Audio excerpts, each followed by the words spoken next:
Do you see that? Yeah.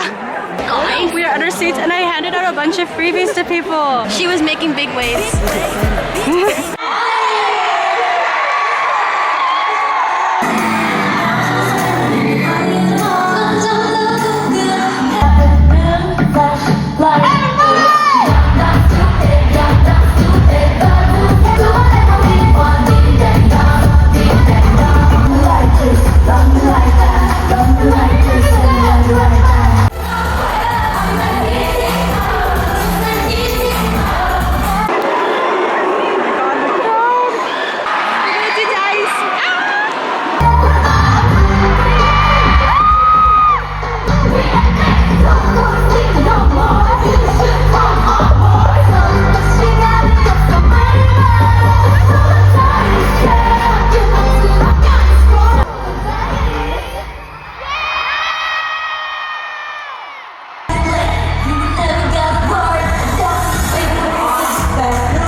Out for me.